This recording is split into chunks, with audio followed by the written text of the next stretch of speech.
Bom dia a todos aí. Obrigado mais uma vez aí pela presença. Ontem eu fiz uma falta de educação com vocês. Eu pedi a alguns para se apresentarem, mas não me apresentei, né? Também devia ter falado alguma coisa. A maioria me conhece, mas outros não, né? São os convidados.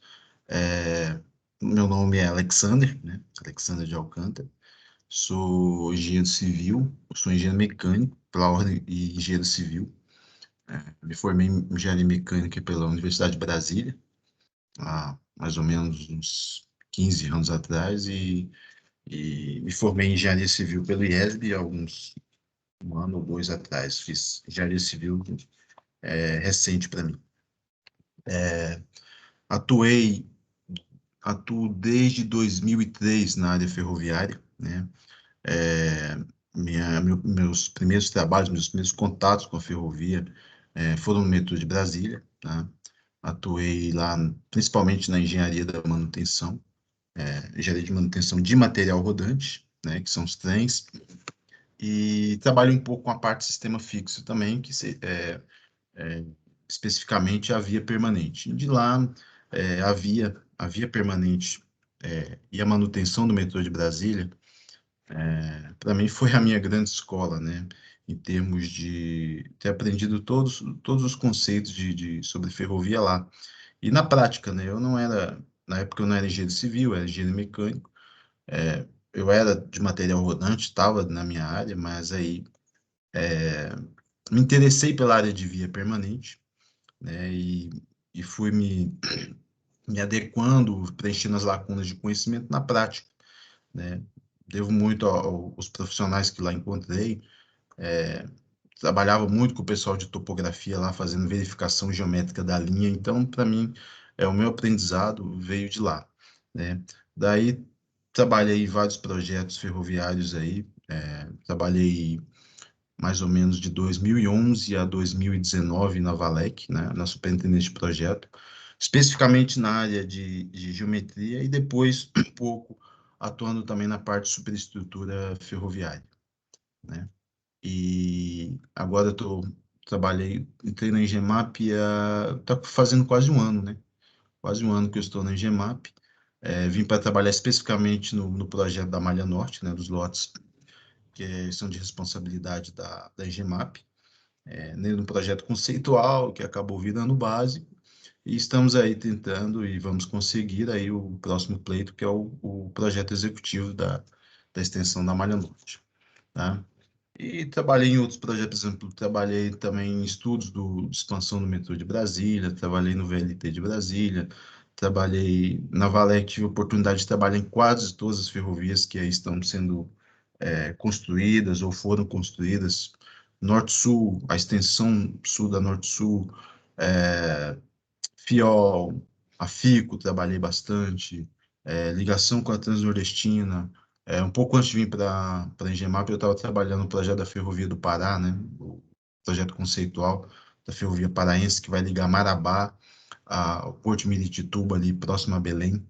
Então, a minha vida profissional, né, ou seja, desde 2003 ainda, quando eu estava na época na faculdade ainda, eu sempre trabalhei com ferrovia e é uma área que eu já tentei largar, né? Já tentei largar algumas vezes.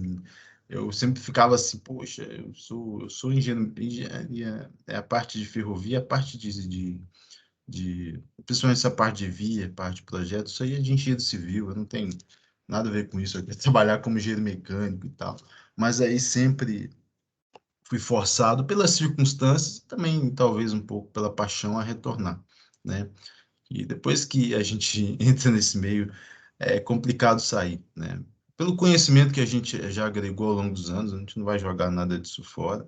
E também porque é apaixonante. Eu acho que um dia, se vários aqui trabalharem no projeto da expansão da Malha Norte e terem a oportunidade, quem sabe, vão ter durante o projeto executivo, ou até mesmo, quem sabe, no futuro, uma assessoria técnica em fase de obra, e irem a campo e verificarem um antes e depois. Um dia, quem sabe, você andar por um trecho que a ferrovia não existia, e depois você andar por esse mesmo trecho na qual você pode estar andando ali em cima da via. Isso aí é realmente muito gratificante, tá, pessoal?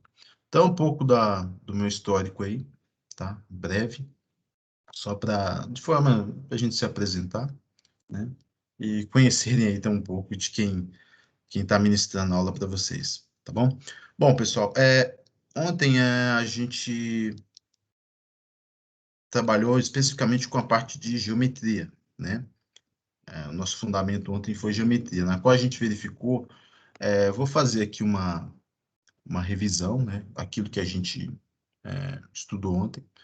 A gente verificou bitola, né? Quais são os tipos de bitola aí mais usuais, discutiu um pouco sobre a vantagem e desvantagem de cada um, verificou o que realmente dá estabilidade para a via, né? No caso, a gente verificou que a conicidade aí roda-trilho, do contato roda-trilho, verificou aí quais os parâmetros de uma bitola.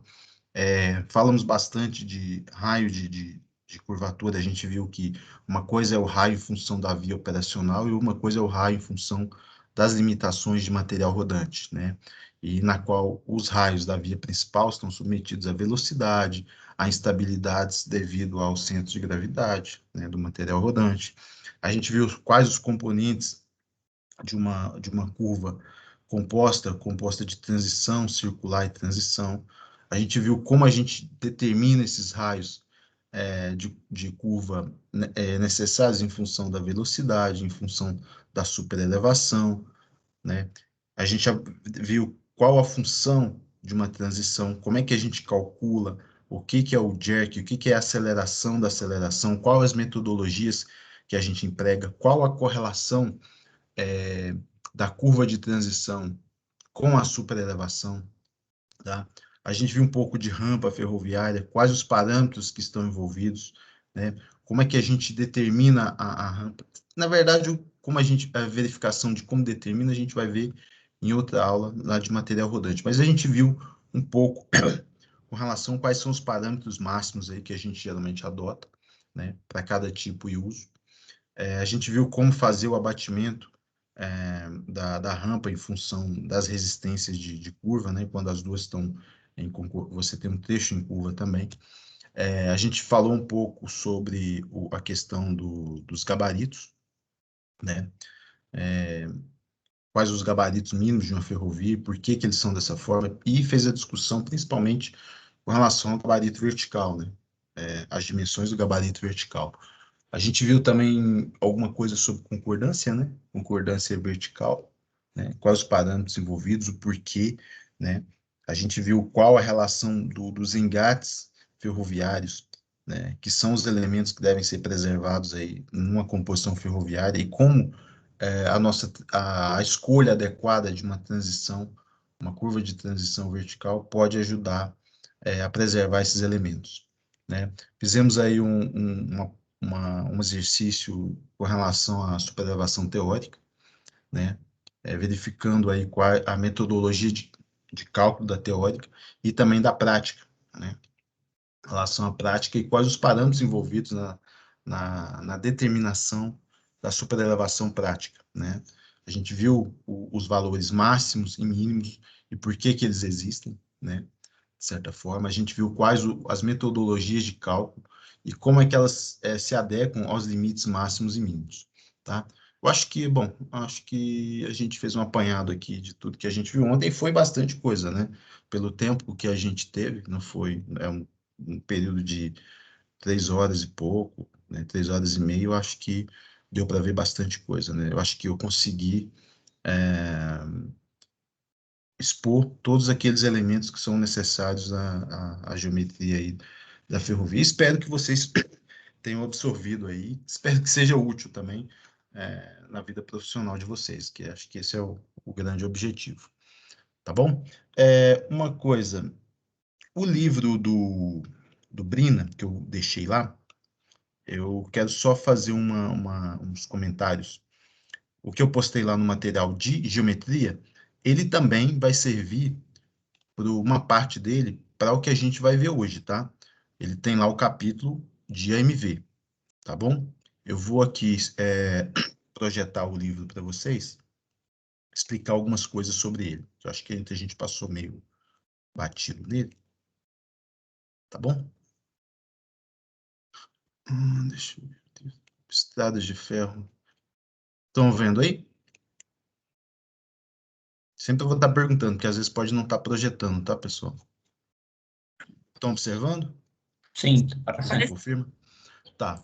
Bom, esse aqui que eu passei para vocês, se vocês observarem no título lá do arquivo, é volume 1 e 2, porque trata-se de dois livros, tá? Um volume 1 que se trata especificamente de via permanente, tá? Sistemas fixos e via permanente, e o volume 2 que é específico para material rodante. O que a gente vai precisar na parte de ontem e de hoje é especificamente o volume 1. E para ser mais específico, eu coloquei aqui algumas páginas para vocês não precisarem ficar, porque o livro todo, às vezes, tem alguns conceitos até que alguns conceitos de via, de elementos de via, que nem são utilizados mais, principalmente em material rodante. Mas o conceito, os fundamentos do Brina ainda são bastante úteis e bastante utilizados, tá bom? Então, eu queria que vocês dessem depois, se vocês tiverem curiosidade, na página 7, né, ele faz uma discussão aqui no capítulo 2, item 2.3, uma discussão sobre a bitola, né, que é aquela que a gente fez ontem, né? Qual bitola que seria mais adequada? A de 1,60, a bitola normal, 1435, né? Ou uma bitola métrica. Então, ele faz essa discussão nesse capítulo. E é bom que ele chega no final à conclusão que o assunto, como tem muitas variáveis envolvidas, o assunto sempre vai ser polêmico. E a gente viu que ontem, numa breve discussão, o assunto se torna polêmico mesmo, tá bom? Mas tenha em mente que as novas ferrovias no Brasil, até por uma questão que as ferrovias tronco que estão aí, que já foram construídas, e os novos projetos, estão todos trabalhando com bitola larga. E assim será, tá? Dificilmente a gente vai inventar de usar uma bitola standard ou uma bitola métrica, retornar para a bitola métrica. Eu acho isso muito, muito difícil de acontecer, tá bom?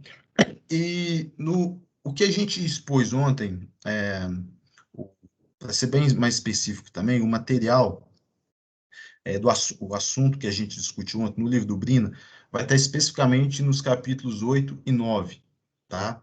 Da página 124 até a 140. Eu acho que vocês vão ter lá de forma mais aprofundada o que a gente viu ontem, tá bom?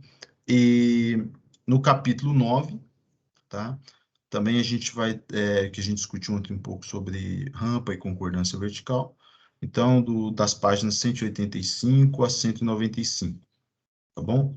E hoje o que a gente vai discutir sobre a parte de AMV, tá? Vai estar especificamente no capítulo 10, tá? E somente da página 197 a 204, tá? Os conceitos que a gente vai discutir hoje, tá bom? Só para situar vocês com relação ao livro do Brina, que é a principal referência que a gente vai trabalhar, tá bom? Bom, pessoal, vamos lá para a nossa... uma curiosidade sobre o livro do Brina. Como eu disse ontem, ele não... isso aí é uma Xerox da Xerox, tá? Esse livro não acha mais, não sei, em algum sebo. Teve um amigo meu que achou uns 2 volumes lá em São Paulo, pediu, mas aí depois só veio um. É um livro complicado de achar. O Brina era ele a família dele toda praticamente cresceu dentro da ferrovia, e ele é um cara que era apaixonado pela ferrovia. Eu tive o prazer de trabalhar com o irmão dele, né? O Gero Plácido. Ele era, inclusive, nosso consultor lá no metrô de Brasília, consultor de via permanente. Ele era lá de Belo Horizonte, trabalhava na CBTU de Minas. E assim, realmente a experiência dele era incrível. Ele era bem de idade, eu não sei, isso foi em 2005, 2006 que eu conheci. Não sei se ele realmente se encontra é, vivo até hoje, eu creio que não, porque ele já estava bem de idade. O Brina já tinha falecido há um bom tempo já, o Elvésio, né? Porque o Elvésio eram 2 irmãos, o Elvésio da Pertosa Brina e o Plácido, que é esse que eu trabalhei com ele. Tá? Mas, assim, literatura mais atual, eu vou depois deixar lá no grupo um livro que está mais atual, acho que é do Cássio, que ele fala sobre infraestrutura e superestrutura da via permanente, tá? Tem lá várias metodologias de cálculo. Esse livro eu tinha ele, infelizmente, numa dessas aulas eu sorteei para os alunos, né? Geralmente nas aulas que eu dou também, eu sempre sorteio isso, e acabei sorteando um livro. Eu falei, vou sortear.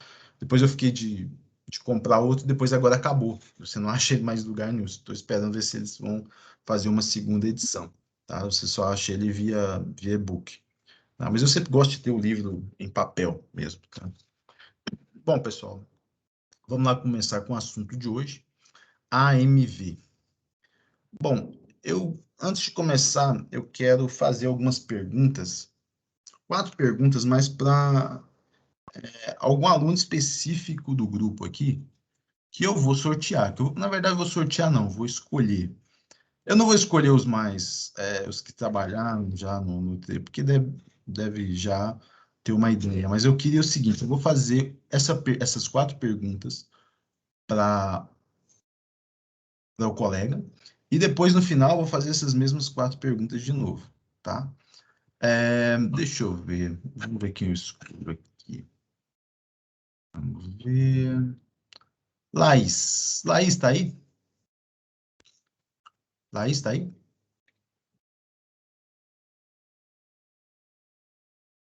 Laís?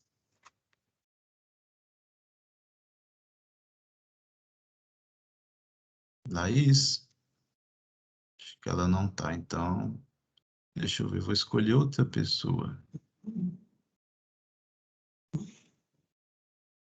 Adna. Adna tá aí? Oi, bom dia. Bom dia, Adna. Adna, eu vou te fazer 4 perguntas. Tem um problema Não, sobre o assunto de hoje? sobre o de Tá? hoje? Assim, eu te escolhi, Adna, porque, assim, você trabalhou, você colaborou um período com a gente, mas, assim, não esteve tão envolvida com as minúcias de projeto, tá? Vou te fazer 4 perguntas, tá bom? Adna, você sabe o que que é um AMV? Não sei. Não sabe. Eu vou te fazer as mesmas perguntas no final. Adna, você sabe para que que serve o AMV? Também não. Também não. Você sabe o que que é um jacaré? Eu sei o jacaré O animal. bicho, né? O bicho. Mas a gente vai ver que tem um jacaré aqui. Vai ter É, envolvido deixa um eu ouvir. jacaré aqui no meio. Tá bom.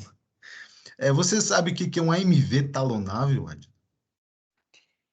Não, Não, então. Pô, eu vou te fazer essas mesmas perguntas no final, tá? Então, pessoal, bom, pô, quando alguém olha, pô, esse AMV, o que que será isso? Por que que é um negócio tão. O que que é essa sigla e tal? Bom, pessoal, AMV nada mais é a sigla de aparelho de mudança de via, tá? Isso é um termo recorrente, assim, muito usual dentre os ferroviários no Brasil, tá? Se você chegar para, o que AMV e tal, então todo mundo vai saber o que é, tá? Em inglês, é bom saber porque vários materiais, os bons materiais, são americanos ou são de outros países, estão escritos em inglês, tá? Inclusive o material que eu coloquei lá como referência das ferrovias lá de Israel, o volume 1, e depois eu vou falar o capítulo para vocês, é bom dar uma lida. Ele está bem descrito lá, bem detalhado, os critérios lá de locação e seleção de AMVs, tá? Então, é bom dar uma olhada naquele material, eu recomendo. E lá ele usa o termo turnout, tá? Turnout é o termo em inglês específico de AMV, tá? Alguns utilizam também turnout rail, né? Para saber que é um desvio ferroviário. E também switch, né? Switch chave, né? Switch rail. Mas o termo mais usual é o turnout rail. Switch, chave, no Brasil também se fala chave, né? Em alguns casos, chave.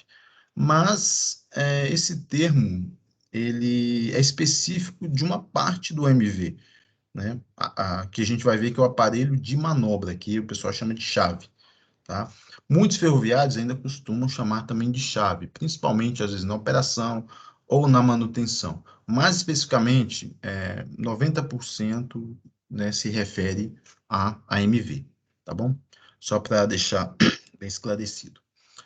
Eu vou compartilhar a apresentação, tá? Para a gente já começar.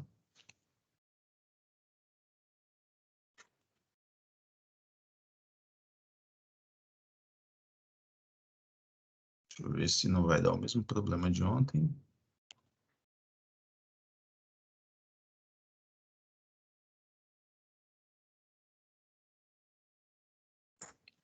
Apareceu.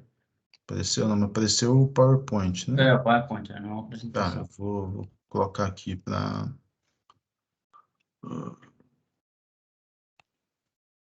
Aí ele sai, né? Mas aqui eu... Aqui.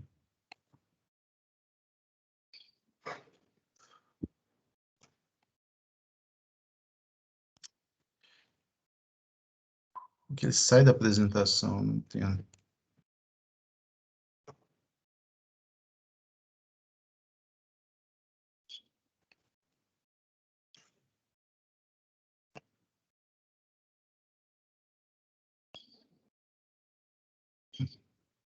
Acho que agora vai. Ok. Todo mundo tá vendo aí agora? Agora foi. Sim.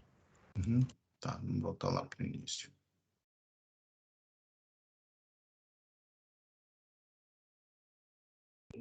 Bom, vamos lá. O nosso segundo módulo, tá? Nosso segundo dia. Só uma coisa, pessoal. Essa semana é o nosso último módulo. A partir de amanhã já vai entrar a parte de GIS, né? Então, a Bárbara aí vai assumir as aulas. E a gente retorna com a parte de fundamentos na segunda-feira com material rodante e na quarta-feira com superestrutura, tá bom? Bom, vamos lá. Os tópicos que a gente vai, do módulo específicos que a gente vai ver hoje, funções e princípios do MV.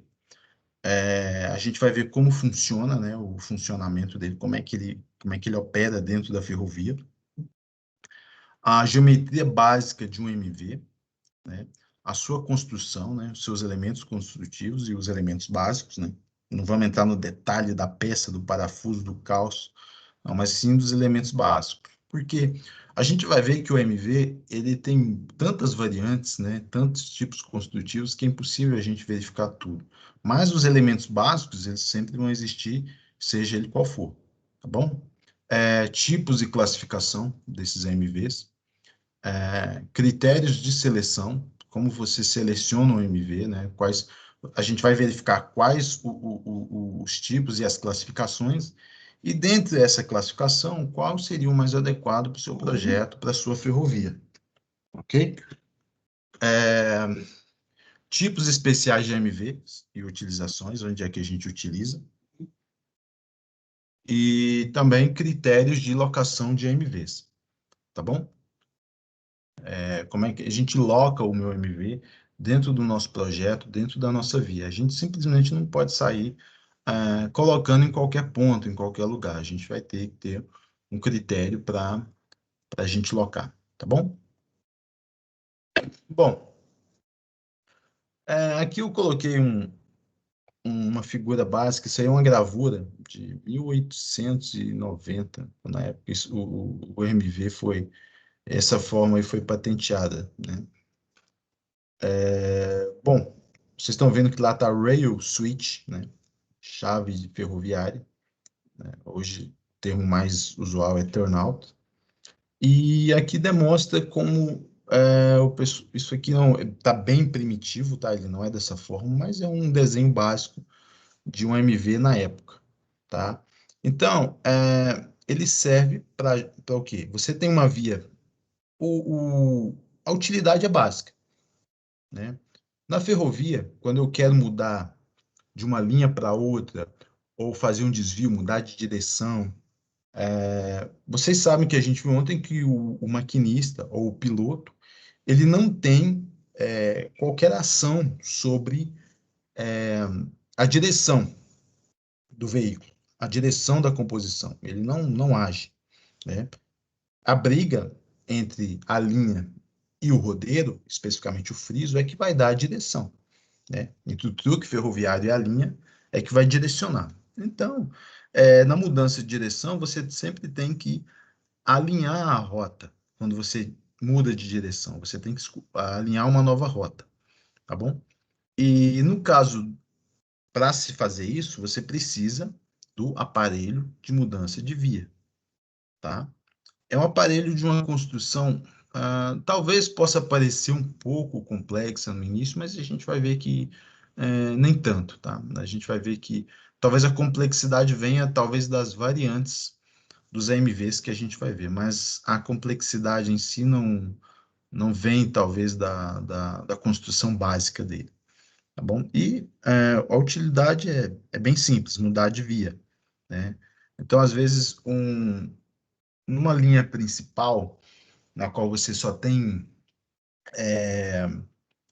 uma linha singela e principal, a gente vai encontrar poucos AMVs, talvez só nos desvios de cruzamento, que é um assunto que a gente vai ver posteriormente, tá?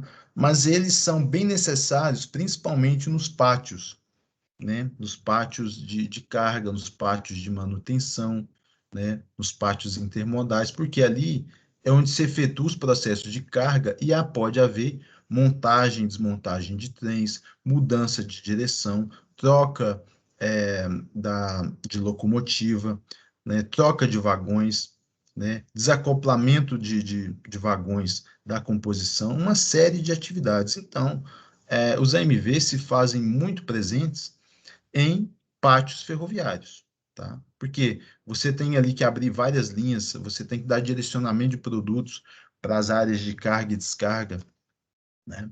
Então, isso aí, IMV, você locar ele dentro de um pátio é uma coisa, é bem chatinho, é um processo bem chato, porque, primeiro, você não loca ele de qualquer forma. Segundo, ele vai ocupar um espaço ali dentro do seu pátio. É, você sempre tem que prever ali qual que é a entrevia necessária para suas atividades, é o que no assunto que a gente viu ontem. Então, não é um processo tão simples assim. Talvez a gente vai ver um pouco quando a gente vai falando em pátios e desvios, tá bom? Bom, mas o Brina faz aqui um comentário, né? A sujeição do veículo ferroviário aos trilhos e a existência dos frisos. A gente viu que é friso, né, ontem, né?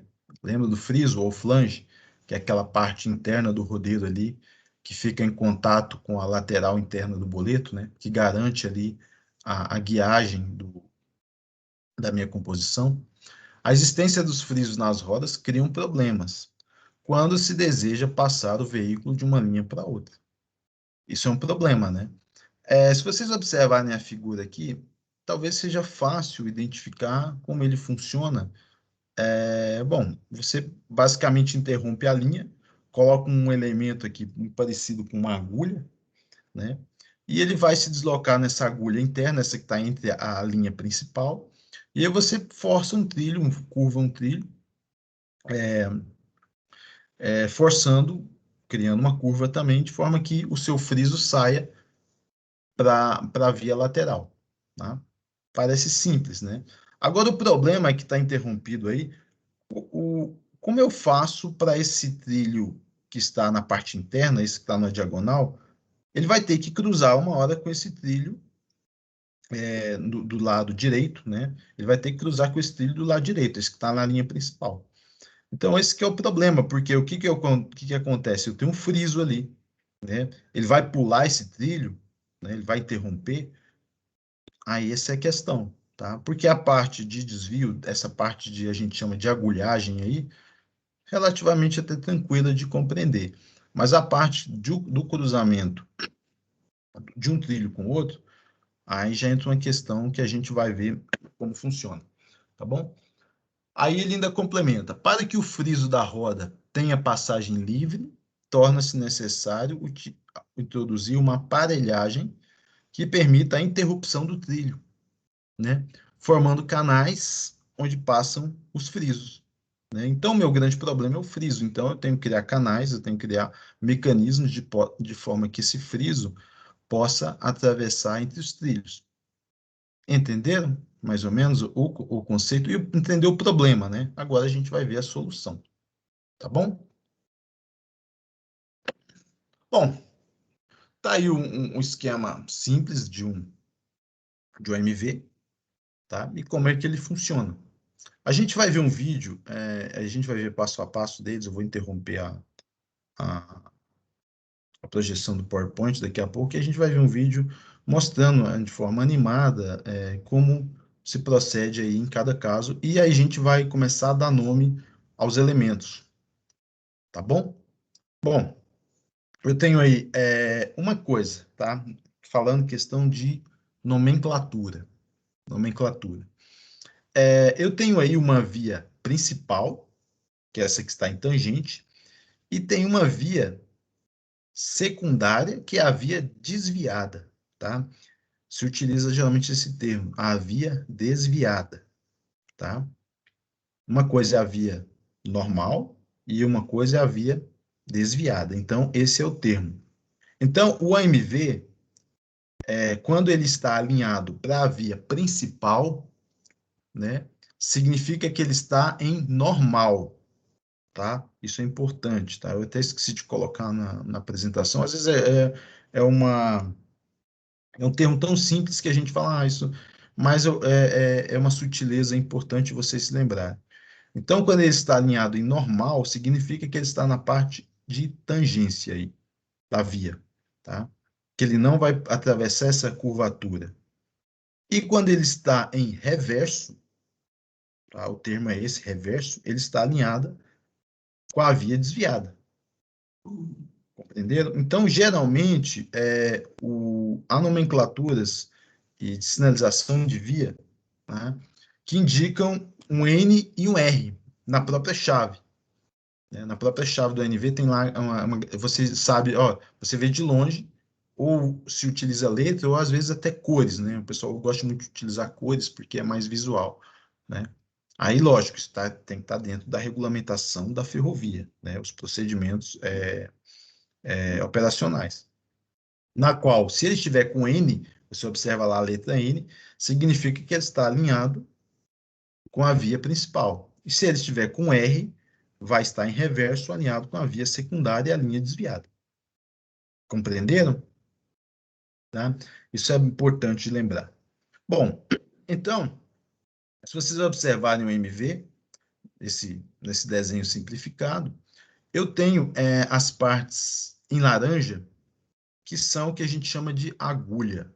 São partes móveis, né, que elas se articulam com o trilho mais fixo, que é esse trilho que está em roxo.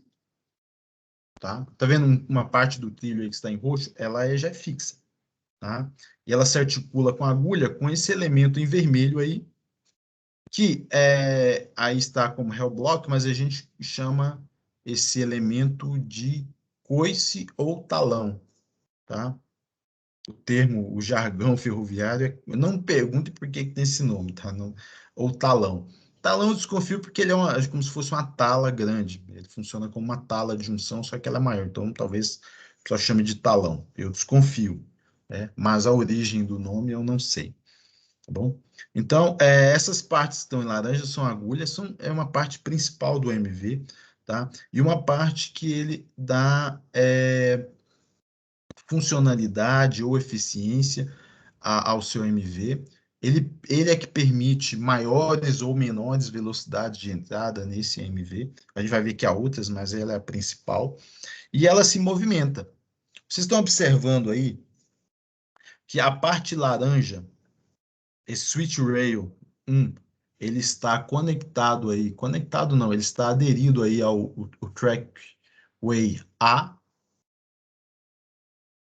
certo? Ele está o termo não seria aderido, o termo seria, ele está junto aí, ele está acoplado, vamos dizer assim, acoplado ao trilho do trackway A. E aí, dessa forma, o que acontece? O friso, ao se deslocar aí, ele vai passar nessa agulha e automaticamente ele vai para a via desviada. Ele vai seguir por esse trilho aí que está em roxo. E também na parte de baixo, no switch rail 2, ele está aberto, né? Permitindo que o friso passe por esse canal e seja direcionado, né, pela parte que está do trilho em azul, que é a parte que vai para a via desviada. Entendeu? Então, o friso aí, numa parte, ele vai se aderir à via desviada, e no outro ele vai aderir pelo trilho azul, mas vai passar pela agulha que está aberta.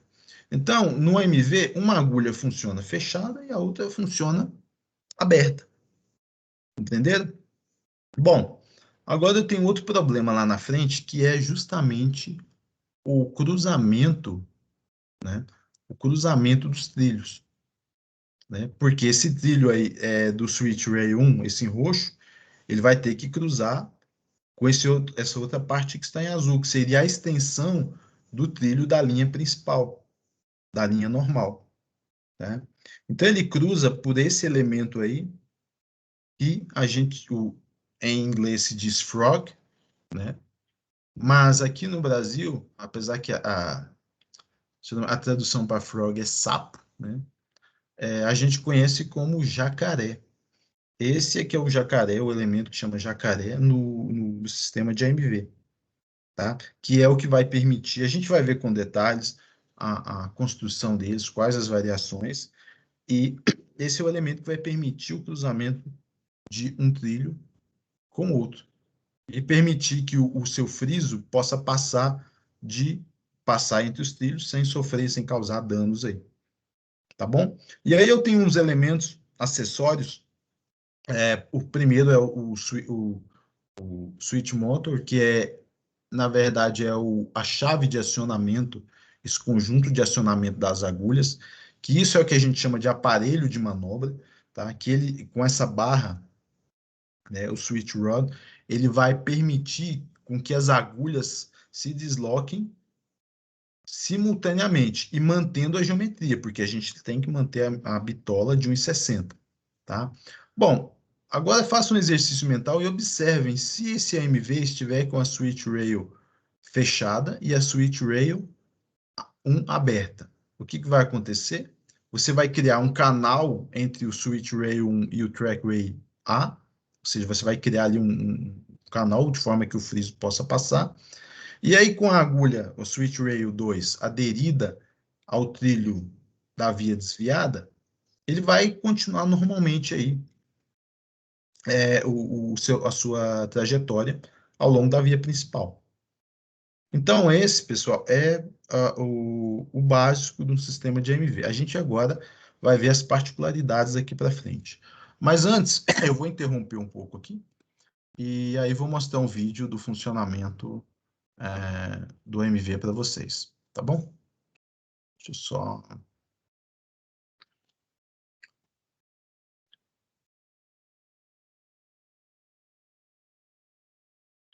Deixa eu ver se aqui.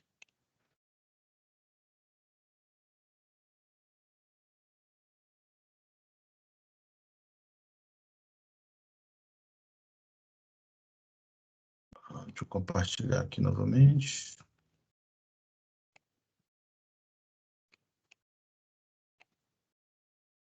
Todo mundo está vendo a tela? Só confirme para mim. Ainda não. Não? Não. Está carregando. Peraí, deixa eu botar de outra forma aqui.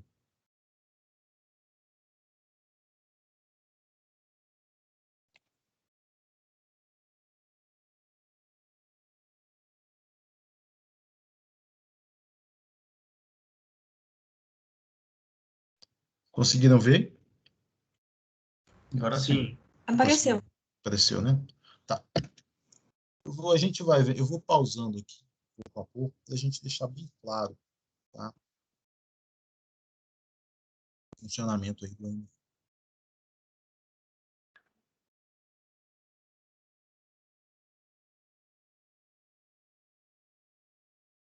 Bom, pessoal, esse aqui é bom que eu já dou uma explicação para vocês. Isso eu vou mostrar de novo o material rodante. Mas isso aqui, esse elemento, é o famoso truque ferroviário, tá? Lembra que a gente discutiu ontem sobre base rígida? Lembram? base rígida. Então, esse elemento aqui é o que provê a base rígida da minha composição, né? Na qual ela entra lá no cálculo que a gente viu, principalmente com relação ao cálculo de resistência de curva, né? Na qual a base rígida é a bitola da via e a distância entre os eixos dos rodeios, tá? Então, esse é o conjunto truque ferroviário, tá bom? Composto do rodeiro com os respectivos eixos, né? A travessa na qual aqui apoia-se, vai se apoiar a caixa do trem, ou seja, a estrutura de transporte do trem, a caixa. Isso é comum, se for um trem de passageiro, um trem graneleiro, um vagão tanque, um vagão de minério, o elemento truque sempre vai ser o mesmo, tá? Essa travessa com uma barra de amortecimento aqui entre a ligação dos truques, tá? E aqui um mancal de rolamento na qual vai se apoiar o eixo, tá bom? Então, essa é a construção básica aqui do meu truque ferroviário.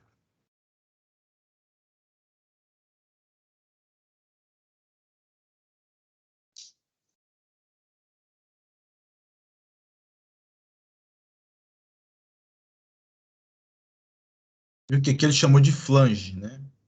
Flange, mas é o nosso friso, como eu disse. Aqui no Brasil também, alguns ainda utilizam o termo flange, tá bom?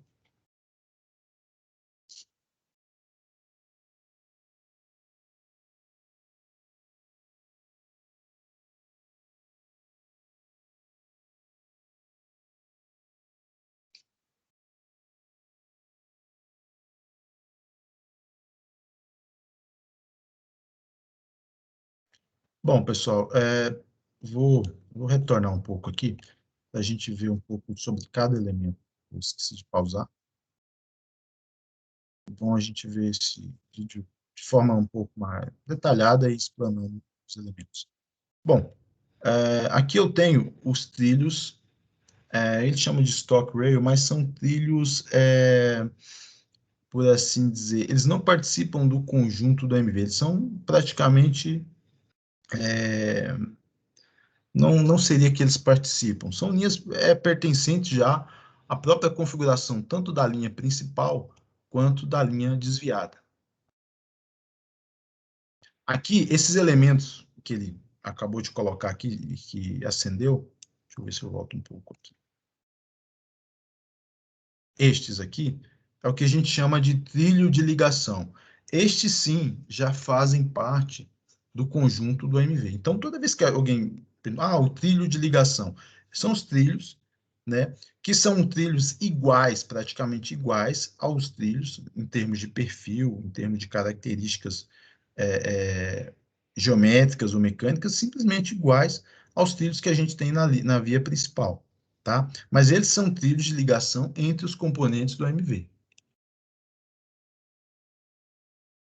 E aqui eu tenho, está indicado como point rail, mas é a peça que se é denominada agulha, tá? Ou agulhagem, né? O pessoal chama esse conjunto de agulhagem, na qual é o elemento que vai permitir a movimentação aí, de forma a alinhar a sua via.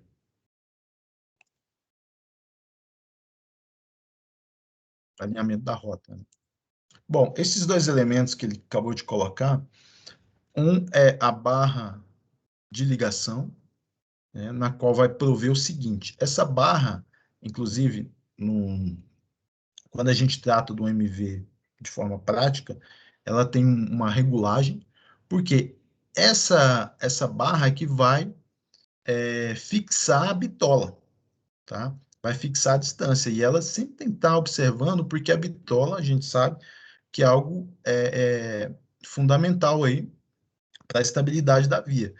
Porque com o uso, isso aqui pode se movimentar, tá, pessoal? A agulha pode sofrer uma deformação, ou até pelos elementos de constituintes do MV. Então, a manutenção sempre tem que estar de olho aqui. E essa aqui seria o tirante, essas duas barras aqui seriam os tirantes, que provém a movimentação simultânea das duas agulhas, tá? Do MV. E aqui o aparelho de manobra, tá? Esse aparelho de manobra, pessoal, a gente vai ver que ele pode ser tanto mecânico, elétrico ou manual, né? Mecânico e elétrico geralmente é utilizado quando a gente tem acionamento remoto, tá? Esse acionamento remoto se dá no centro de controle operacional, na qual ele manda um sinal e ele vai alinhar a sua via no sentido normal ou reverso, né? A depender aí da configuração do alinhamento da rota que se deseja, tá? Então, lá no CCO de uma ferrovia ou de um CCO de um pátio, você vai ter lá a indicação, a nomenclatura de cada MV desse com a indicação de se ele está normal, se ele está reverso, tá? E aí você dá um comando para você poder alinhar a rota.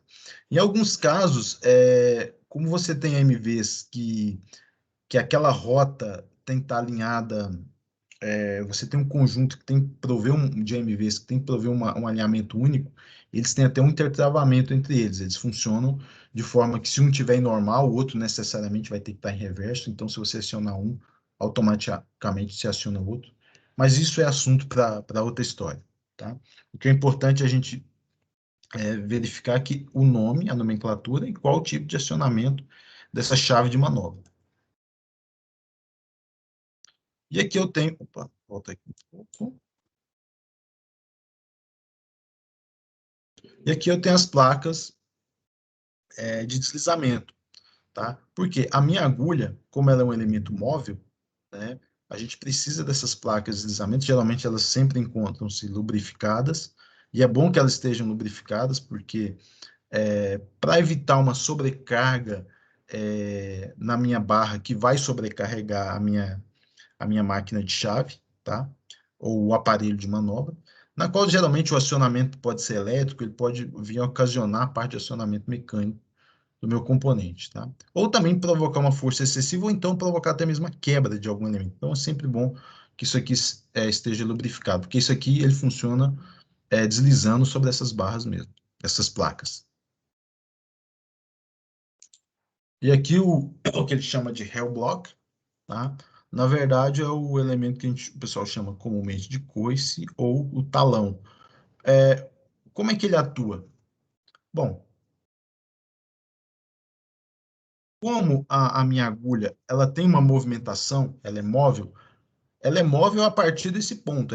Ele como se fosse, ele como se funcionasse como uma dobradiça da, da minha agulha, tá? Então, nesse ponto, é como se ele tivesse como se fosse uma rótula, né? Com um deslocamento angular muito pequeno, tá? Porque o que eu preciso é de um deslocamento razoável na ponta da agulha. Mas quando ele chega aqui, o deslocamento angular, a depender do comprimento da agulha, ele é mínimo, tá? Ele não é uma articulação no trilhos.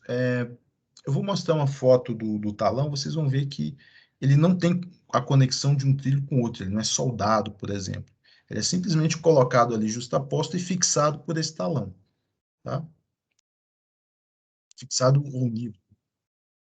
E aqui, o elemento bem importante aí, que é o que permite o cruzamento dos trilhos, que é o nosso famoso jacaré, tá bom? Então, esse elemento na via, esse é o jacaré, cujo ângulo vai depender do ângulo de desenvolvimento do MV, que é algo que a gente vai ver daqui a pouco, como se determina, como se mede, tá? Então, é importante vocês saberem identificar esse elemento aqui, e o nome dele, e a função, tá? A função dele é prover justamente que o friso, tanto na linha normal, quanto na desviada, cruze um trilho com o outro, tá? Então, eu diria que os elementos principais dentro do MV, as agulhas, né, as duas agulhas, e o jacaré. O restante passa a ser elemento acessório e vão ter as suas variações. Por exemplo, esse jacaré aqui é um jacaré construído a partir de trilhos, tá? Pela cara dele. Ou seja, o pessoal pegou um pedaço de trilho, dobrou, usinou, né, soldou e aí fez a configuração do jacaré. Usou placas de união, mas a gente vai ver que o mais usual é usar o jacaré, uma peça só fundida, né? Ele é uma peça única, tá? Que a gente vai ver daqui a pouco com mais detalhe. Ah, e aqui, talvez por último, um elemento também fundamental que são, ele chama aqui de guardrail, mas é o contratrilho, tá? Em todo o AMV de jacaré fixo, a gente vai ver que se é um jacaré fixo, é um jacaré que se movimenta. E a gente vai ver a funcionalidade, o uso e a operação de um deles. Tá? Mas em um jacaré fixo, e esse é um caso, há necessariamente que se utilizar no seu trecho um contratrilho. Por quê? O contratrilho nada mais é do que um trilho colocado na parte interna do trilho, na qual a função dele? Ele não permite que, de repente, o friso vai passar aqui no meio, tá? Entre o trilho normal e o contratrilho. Então, o friso vai passar aqui no meio. Então, ele não tem como se deslocar transversalmente para dentro da sua via, tá? E com isso, o que que eu garanto? Se eu estou cruzando aqui com o friso nesse jacaré, eu não quero que o meu friso, em hipótese alguma, ao passar por essa ponta, ele vá para o outro lado. Senão vai acontecer um descarrilhamento, porque ele tem que atravessar na linha desviada. Se de repente o meu outro friso alinhar com a via normal, ele vai para a via normal, mas aí o que que vai acontecer? O friso vai estar aqui, vai descarrilhar e vai arrebentar tudo isso. Tá bom? Então, o contratrilho serve justamente para garantir que o meu friso cruze no jacaré ou na ponta do jacaré na rota adequada. Tá bom? E aí os elementos acessórios, são as talas, sustentação, isso aí a gente vai ver mais.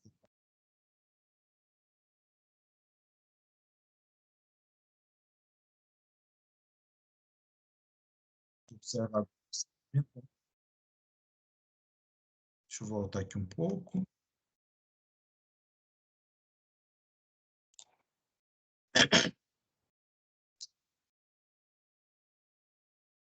Bom, aqui observa o seguinte, a máquina de chave atuou, né? Ou aparelho de manobra, geralmente o nome no jargão ferroviário, o pessoal chama de máquina de chave, tá? Então ela se movimentou. Então a agulha da parte esquerda aqui, a parte direita, essa que está em amarelo, encostou no trilho da parte esquerda, ou seja, ele bloqueou praticamente o trecho que vai para a via reversa, a via desviada, e liberou aqui para a passagem do friso que vai para a via normal, certo? Então ele vai estar alinhado com a via normal.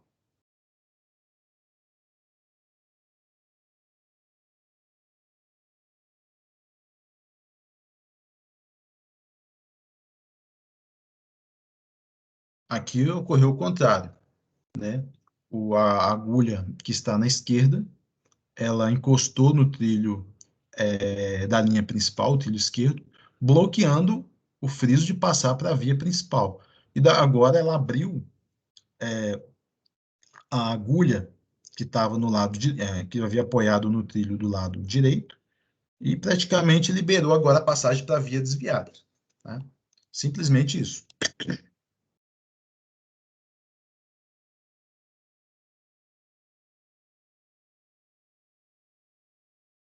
Agora ele vai explicar a travessia.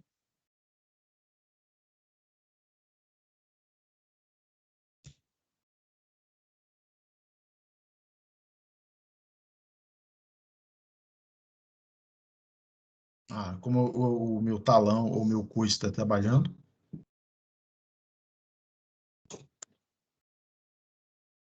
Eu gostei desse vídeo, ele é bem detalhado, explica bem o funcionamento. Agora é o seguinte, olhem só, a última parte aqui, parte talvez mais importante da gente compreender, que é a parte da travessia no jacaré, né? Então, ele vai cruzar no trilho que está em amarelo. Então, o meu friso tem que continuar, o friso aqui que está no lado esquerdo, tem que continuar na linha principal e não na desviada, entendeu? Então, sob hipótese alguma, ele vai poder sair na linha desviada, tá? E o que vai me garantir isso é que o meu contratrilho aqui do lado direito vai segurar o friso do lado direito, de forma que ele consiga alinhar essa rota. E aqui o contrário. Olha o contratrilho aqui, ó. Então, eu não consigo, mesmo que haja um deslocamento aqui, o jacaré saia, algum motivo, algum erro até de manutenção, ele não vai permitir que o meu rodeiro, o meu truque, o meu conjunto, se desloque transversalmente para o lado aqui esquerdo, certo? Essa é a função do contratrilho.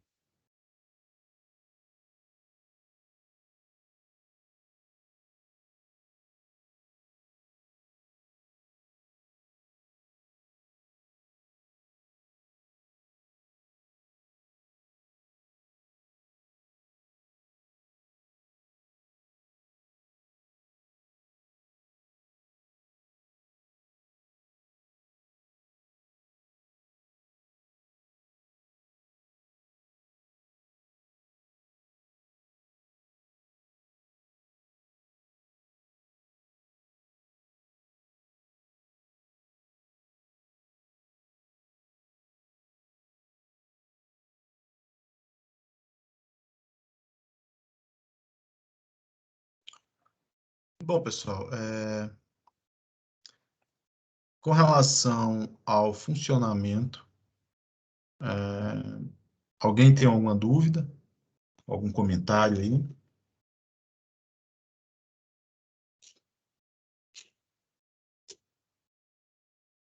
Hum? Acho que ficou bem claro, né? Ficou bem claro aí, pelo menos primeiro, a função, né? O funcionamento, como eu disse, é uma operação simples, né? E quais os elementos envolvidos e qual a função de cada um. E, principalmente, qual que é a função do aparelho de mudança de via. Bom, agora, deixa eu voltar aqui para a apresentação.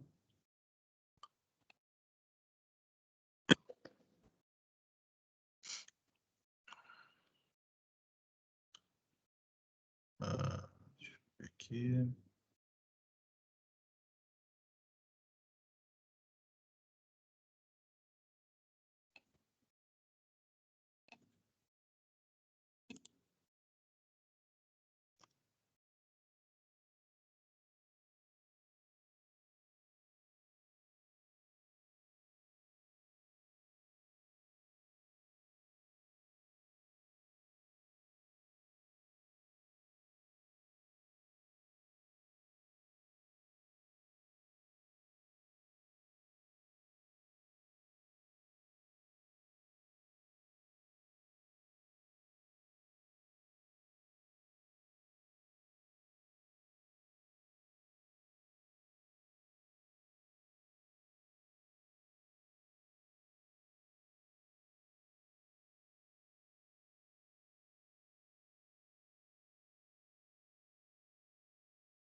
Só desculpa aí, minha net caiu. Todo mundo tá me vendo aí agora? Sim. Sim. Agora sim. Tem uma queda aqui. Vamos lá.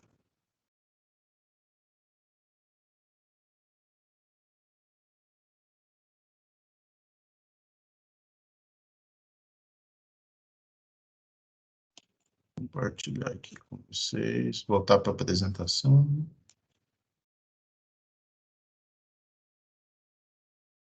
Ok. Todo mundo vendo aí? Sim. Tá. Bom, agora que a gente discutiu o funcionamento, e todo mundo agora já compreende um pouco dos elementos básicos do funcionamento do MV, vamos agora à parte eu diria assim, de variações do MV, a gente entrar com mais detalhe nele, a parte de dimensões básicas e caracterização, tá? Vocês estão observando aí o esquema unifilar de um MV, certo? Esse aí é parecido com o que a gente utilizou aí no projeto, tá? Isso não é o MV, tá? Isso basicamente são dimensões básicas de um MV, uma configuração unifilar, tá? Geralmente ele tem essa cara mesmo, tá bom? No projeto, quando a gente está fazendo a representação de MV no projeto geométrico, é essa cara que a gente coloca, tá? A gente não coloca aquele AMV detalhado, né? Como a gente vai ver daqui a pouco, que o plano geral de assentamento do MV, diria, ele é dessa forma que está aqui, tá bom? Da qual a gente identifica pontos e dimensões básicas do mesmo, certo? Bom, isso aqui é um esquema unifilar do MV 1:14. O que significa esse número 1:14?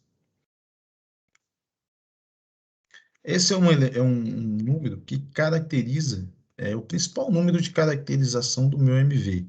E a gente vai ver que caracteriza também a utilidade dele, onde é que ele pode se enquadrar, em que tipo de utilidade, tá? E determina também as dimensões básicas dele. Quando a gente está falando 1:14, significa que é o ângulo de abertura do meu MV, tá bom? Eu não tenho um ângulo aí, a indicação de um ângulo, né? Correto? Então, significa que esse 1:14 é como se fosse uma inclinação da linha desviada em relação à linha principal, tá?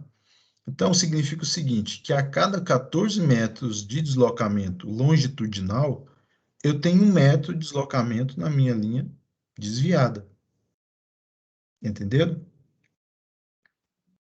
Então, se eu pegar uma dimensão, se eu medir 14 metros a partir do centro do MV, né, eu vou achar 1 metro em algum ponto no eixo da linha desviada, tá?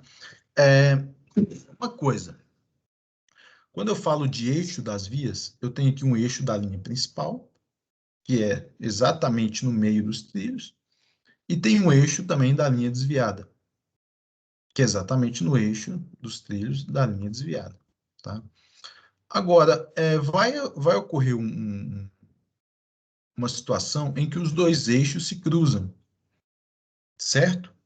Então, esse ponto, ele é denominado CMV, né? É o centro de mudança de via, que é o centro do nosso MV.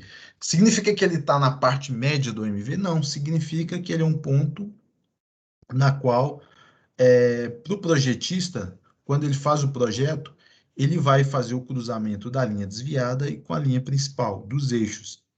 E ali, nesse ponto, ele vai inserir o seu MV, certo? Sendo que a tangente da linha desviada tem que estar alinhado com o eixo do MV que ele escolher. Entenderam? Por exemplo, se eu tenho um MV 1:14, ele tem esse ângulo. Então, em relação ao ângulo da via principal, ele vai ter um ângulo para a linha desviada. E o projetista tem que seguir exatamente esse ângulo. Por isso que a gente, quando faz os projetos lá de pátio, ou de um desvio de cruzamento, a gente sempre usa esse bloco do MV, porque a gente sempre tem que estar alinhado com esse eixo da linha desviada, né? E é daí que sai o eixo da via secundária, o eixo de saída da linha principal. Entenderam? Então, outro ponto também interessante é a ponta da agulha. Esse aqui, onde está indicado uma bolinha preta, IPA, tá?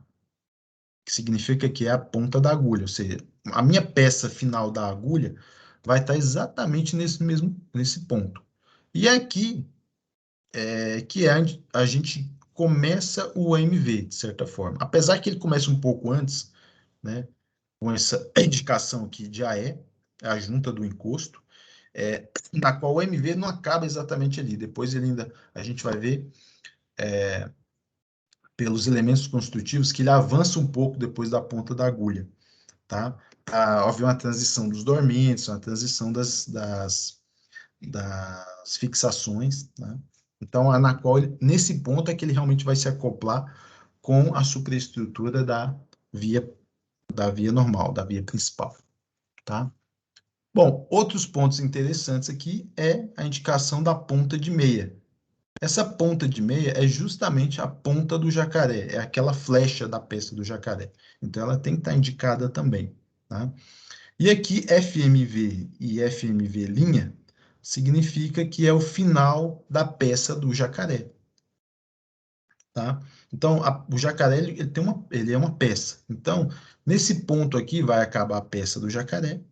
Isso aqui pode ser maior ou menor, pessoal, em função das características construtivas do MV, tá? O MV, ele tem uma cara básica que é a inclinação, tá? A inclinação do MV. Mas, às vezes, por detalhes construtivos, variações, essa distância entre o PA e o CMV pode aumentar, essa distância entre a ponta de meia e o FMV pode aumentar ou diminuir. Isso varia muito, mas o que não pode variar é a inclinação do meu MV, tá bom? Se é um para 14, se é um para 20, se é um para 10, a gente vai ver as variações que tem em relação à inclinação, tá bom? E aqui, acabando a peça do meu jacaré, acabou o MV? Não. Ele se propaga por um pouco mais até ele realmente indicar o final do MV, tá? Porque aqui ainda, os trilhos ainda tem uma união pela, que eu diria ainda, pelos dormentes. A gente vai ver no plano geral de assentamento que eles são unidos pelos dormentes. Então, os dormentes são especiais. Então, no trecho que acaba o dormente especial e entra o dormente normal, aí sim você pode falar que é o final do seu MV. Então, por exemplo, para essa característica construtiva, eu tenho aqui, da ponta da agulha até o final do MV, 59,6 metros, para esse MV 1 para 14. Tá? É uma distância que interessa bastante. E do meu centro do MV até a ponta da agulha, 17,7. Eu tenho um raio de inscrição desse MV, que isso aqui é importante, a gente vai ver, inclusive no critério de seleção do MV. Essa curva aqui, essa curvatura é essencial para a gente definir qual MV utilizar em cada situação, tá? Ela é fundamental. E dentre outras dimensões, né? Da ponta da agulha até a ponta do jacaré, até a ponta de meia do jacaré, do FMV até o final do MV. Então, mas isso aqui, pessoal, a gente vai ver que isso aqui pode ser variável dado a construção do meu MV, tá bom? A norma permite várias variações com relação às dimensões, né? Mas o básico que a gente tem que saber é a declividade, a inclinação, tá? Ou abertura. Inclinação, abertura ou desenvolvimento é a mesma coisa, tá bom? Uma curiosidade, uma particularidade aqui do MV é o seguinte: no centro do MV seria o ponto mais importante para a gente fazer a alocação do nosso MV na via. Ele começa a partir daí, porque ele é justamente o cruzamento dos eixos. Seria similar, talvez, a um ponto, um PI, né? Um ponto de inflexão. Então, o centro do MV é como se fosse esse ponto. Mas eu faço uma pergunta: ele é ou não é materializado dentro do conjunto de peças do MV? Ele é ou não é materializado? Ou seja, eu tenho ali meus componentes, eu posso identificar, não, ali é o meu centro do MV. Eu posso fazer isso? O que vocês acham? A pergunta. E aí? Eu acho que não. Exatamente, Vicente. Ele não é, você não consegue identificar o centro da MV. Se você chegar um dia e olhar para a MV, você não consegue realmente identificar qual ali o elemento que caracteriza o ponto central, né? Mas ele é importante. E ele, quando você chama a topografia lá para locar o seu MV, é o primeiro ponto que ele loca, apesar de ele não existir. Por quê? No meu projeto, sim, vai estar identificado o centro do MV. Então, com o meu centro do MV, e com a direção, né, o ângulo da linha principal e da linha desviada, é a partir daí que se loca o MV. Aí você materializa esse ponto e depois você sai distribuindo os elementos, tá? Montagem de AMV, pessoal, não é algo tão simplório. Os profissionais de montagem de AMV, por exemplo, às vezes, eles são bem especializados, tá? Então, e também os que dão manutenção, tá? Então, dentre aqueles que dão manutenção na via permanente, eles são algo à parte, tá? E o pessoal mais especializado ali está envolvido, mestre de linha mais experiente, porque sempre tem que estar se conferindo se as dimensões estão adequadas ali, por motivos óbvios, né? Você está passando ali um trem de 10 mil toneladas, na qual ali uma velocidade de 80 quilômetros com tolerâncias milimétricas. Então, as chances de ocorrerem um acidente, geralmente elas são sempre maiores no meu MV, tá bom? Então, o que eu queria deixar para vocês é com relação a caracterização do centro da MV e o que caracteriza o MV com relação ao desenvolvimento dele, que é a primeira coisa que você caracteriza no MV, é o desenvolvimento. Então, esse número aqui, 1 para 14, ele é muito importante, tá bom? Bom, e aqui, basicamente um detalhamento aqui das dimensões básicas do MV, né? Isso aqui é agora um pouco mais detalhado, tá? Então, eu tenho aqui, geralmente, o A, comprimento da agulha, o ângulo da agulha. Esse ângulo da agulha, tá, pessoal? Não confundam com o ângulo do MV, tá? São coisas distintas. O ângulo do AMV, como o desenvolvimento, é aquele número, 1 para 14. Esse ângulo aqui é outra coisa, tá? É o ângulo de tangenciamento da agulha em relação à linha principal, tá bom? Principalmente a agulha móvel, tá? Que geralmente essa agulha, na verdade, a agulha que alinha para a linha desviada. Essa geralmente é uma agulha reta, mas a agulha, essa agulha aqui, a agulha superior, geralmente ela tem uma curvatura ou não. Já é uma variante do MV, porque eu tenho MVs que têm curvatura, que são geralmente denominados AMVs tangentes, e AMVs secantes, na qual essa agulha não tem curvatura, é simplesmente uma tangente e ela passa a ter curvatura após o coice, tá bom?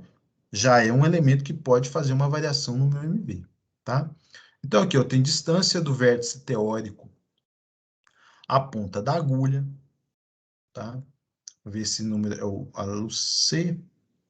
Deixa eu ver aqui onde é que ele pode estar. Do centro do vértice teórico à ponta da agulha. Esse teórico é como se fosse uma extensão, no caso dos AMVs em tangente, porque a agulha, ela não pode ser totalmente uma agulha. Eu não posso chegar lá na ponta da minha agulha e ela estar fina, eu próximo uma precisão de décimos de milímetro, senão, por motivos óbvios, ela vai se deformar. Geralmente ela é rombuda na ponta, né? Ela se assenta ali no trilho, a gente vai ver o funcionamento de um MV real com mais detalhe. Ela se assenta e ela não pode ser relativamente fina. Então, mas aí você tem um distanciamento do vértice teórico à ponta. Aí eu tenho o ângulo do jacaré, que esse sim, o ângulo do jacaré, esse vai coincidir com o ângulo do desenvolvimento, tá? É a mesma coisa. E aí, comprimento do jacaré, comprimento da ponta de meia. Essa ponta de meia, pessoal, se acostumem com esse termo, que é justamente essa ponta, essa flechinha do meu jacaré, tá? Então, geralmente é meia, porque geralmente ela é meia polegada, né? Ela não é, também por motivos óbvios, ela não é muito fina, tá? Porque senão ela pode se deformar, ela geralmente tem meia polegada, tá? E aí outros elementos, tá? Comprimento do contratrilho, é, a flecha da, do ângulo de curvatura do meu MV com o trilho curvo, né? Que na verdade o trilho de ligação ele tem que ser curvo, porque ali você está descrevendo a curva, você não pode sair numa tangente, tá? Direto. E aí outros elementos, bitola, o raio, que é muito importante, o raio de curvatura da minha linha desviada, tá? Esse vai ser um elemento fundamental na escolha do meu MV. Agora eu faço uma pergunta aqui. Por que que vocês acham que o raio da linha desviada vai ser um elemento, um critério básico de escolha do meu MV? Em face do que a gente já viu ontem. Por quê? Uma pergunta. Não se sintam constrangidos de responder. Se errar, a gente está aqui para errar, tá bom? Me faça do que a gente viu ontem, porque... Sim, Vicente. Não, a gente vai determinar o comprimento, né, dele. Não sei se... Sim, pode falar. vai determinar o comprimento do MV, né? Quanto maior o raio, Sim, talvez menor. quanto maior o raio, você vai precisar de um comprimento maior, Menor. porque você vai ter um desenvolvimento de curva maior, O MV mas tem outra coisa. Ele Quem funciona vai como se fosse determinar o raio, espécies ele de está transição, geralmente... talvez? Oi? O MV Sim. ele pode até funcionar como se fosse uma curva de transição. Ele não é bem uma curva de transição, ele é uma curva, ele não tem transição. Ele é uma curva simples, inclusive, tá? O A MV. agulha ali, né? Ele não tem uma transição interna, como a gente viu ontem. A gente tem curva e as espirais de transição para combater os efeitos do jerk, né? Do solavanco lateral, a variação da aceleração. Mas o MV não tem isso. Tanto que, deixa eu ver se... Deixa eu lembrar. Deixa eu te perguntar, o pessoal que mora em Brasília, quem pega metrô? Quem pega metrô? Quem usa aí com relativa frequência? Você, Adriana ou a Bruna? Agora eu confundi. A Bruna. Ah, bom. Tá bom. É a Bruna de verdade. Então, no metrô, a gente tem AMVs vários, inclusive. Se vocês observarem aí, tenho a curiosidade de, às vezes, olhar para fora e perceber que alguns trechos há vários AMVs, principalmente na região ali entre Águas Claras, a estação Águas Claras e Arniqueiras, tá? Inclusive, quando... Deixa eu ver quem pegaria um trem. Em Águas Claras, chegam duas linhas. A que vem de Samambaia e a que vem de Ceilândia. E elas se unem na via principal ali, após a estação. Após a estação, tem dois AMVs, né? Tem que ter dois, porque é um para cada... Porque como é via duplicada. Eu não sei se vocês já perceberam que quando, na travessia, vocês passam para a via reversa, principalmente acho que é o pessoal que vai para Samambaia, que está na via principal subindo, tem que passar por esse MV. Eu não sei se vocês já perceberam, mas a gente sofre uma aceleração ali, um solavanco, não é? Alguém já percebeu isso? Sim. Sim. Por quê? Porque no MV não se combate aquele efeito, né? Da variação. Quando você passa por uma curva no metrô, às vezes você nem sente isso. Você sente ali uma aceleração, mas você não sente esse tranco. No MV a gente vai sentir, tá? Porque não tem como você fazer, não tem espaço suficiente para você descrever ali por assim dizer, uma transição internamente o MV. Entendido? Então, bom, voltando aqui ao assunto, o MV ele tem um raio. Então, esse raio ele vai servir como um elemento, um critério de seleção do meu MV. Agora, como é que vocês... Por que que ele vai interferir, dado que a gente viu ontem? Então, tão perto, alguém já falou que tem a transição. Bom, não é bem isso ainda.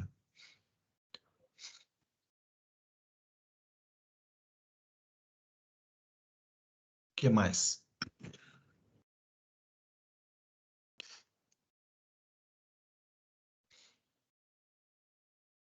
Ele tem um raio de curvatura, né?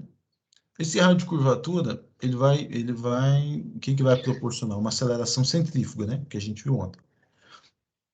E essa aceleração centrífuga vai ser em função do raio e Da velocidade. velocidade, entendeu?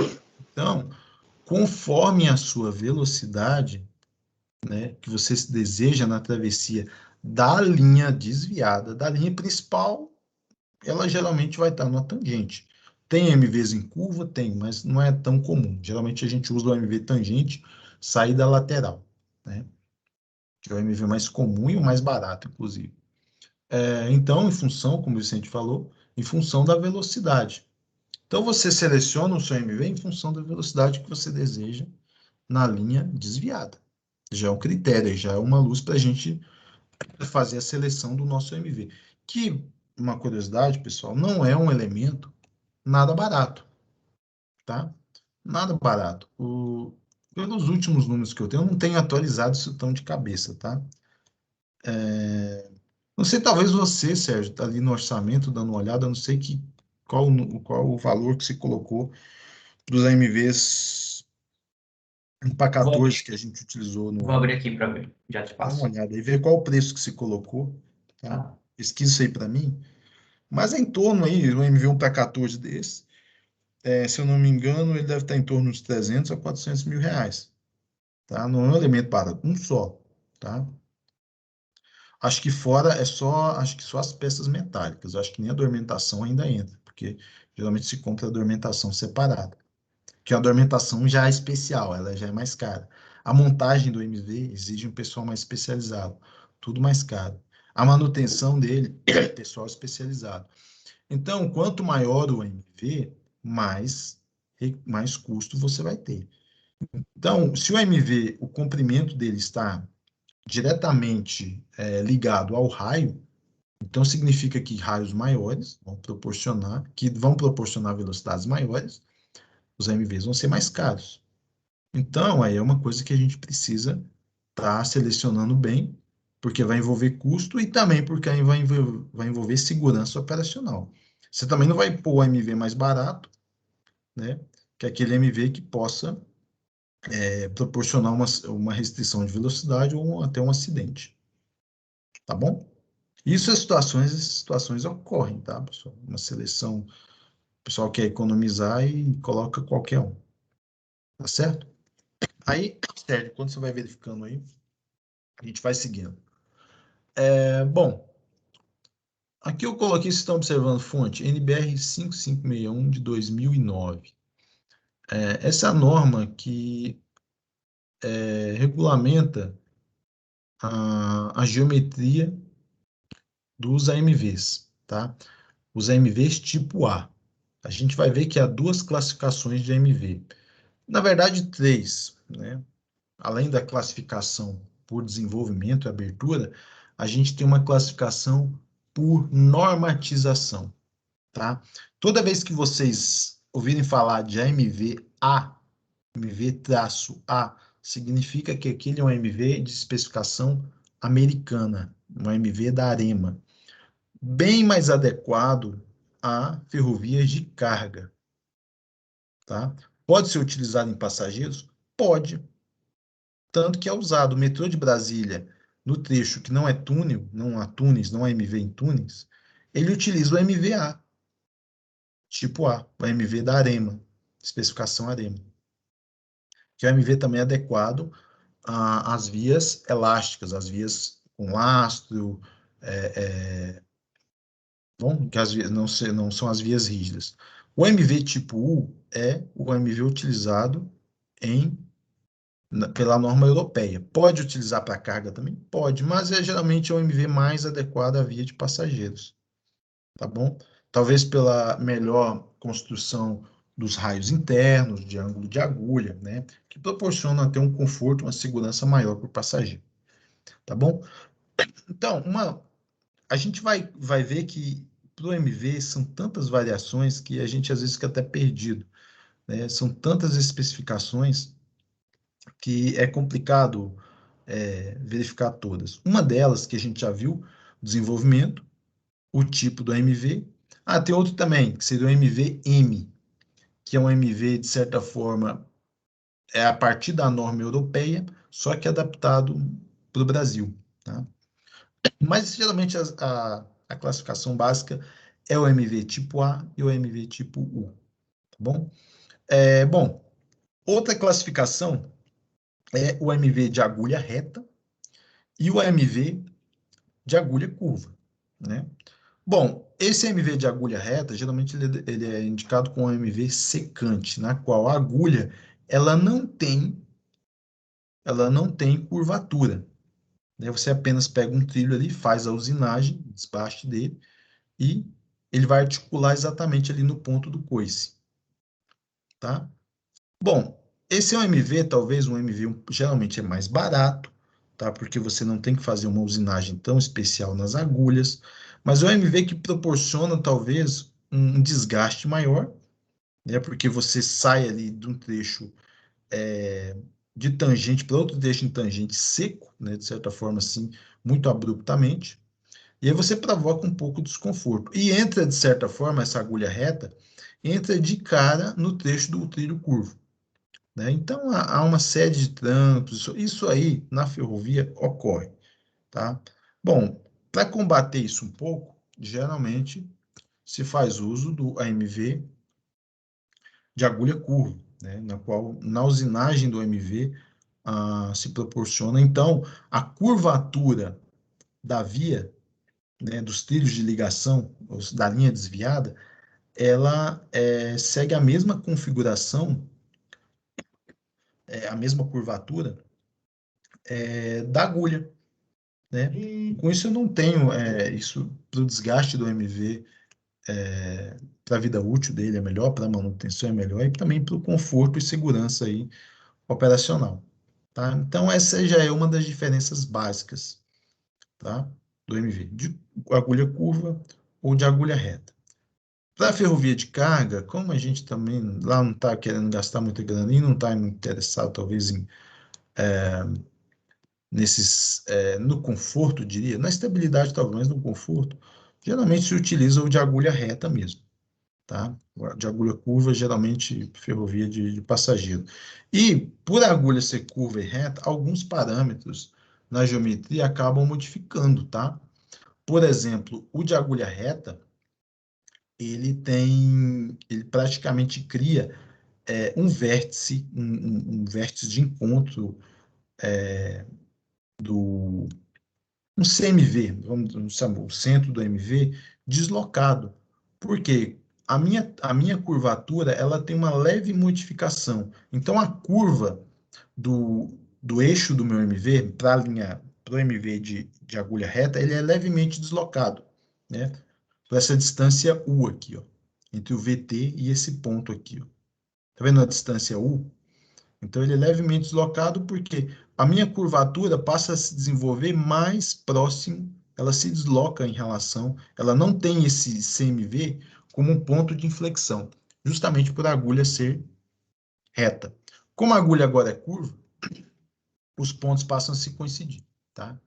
Então, a minha curvatura realmente da linha desviada, ela passa a ter como ponto de intersecção o centro do MV. Basicamente, essa é a diferença, tá, pessoal? Uma das diferenças básicas. Agora aqui, vamos entrar aqui na caracterização do MV como para implantação, né, para projeto. Então, esse tipo de desenho, ele é denominado plano geral de assentamento de um MV. Eu coloquei lá no material de aula, lá no eClass, 4 PDFs, tá? Vocês estão observando, vão observar lá que 2 PDFs para o MV 1 para 14 e 2 PDFs para MV 1 para 8. Agora vocês já sabem que 1 para 8, 1 para 14 é o desenvolvimento do meu MV, tá? Bom, 1 para 14, 2, por quê? 1 é para trilho, e a gente vai ver que conforme o trilho, a montagem do meu MV modifica, tá? Por quê? O trilho que está lá na classificação é um trilho TR-57 e um IC-60.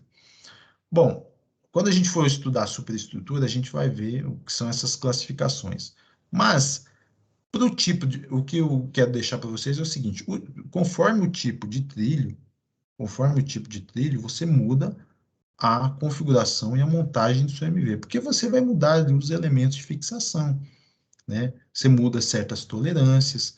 Então, por isso que o tipo do trilho também vai caracterizar o tipo do meu MV, a construção dele.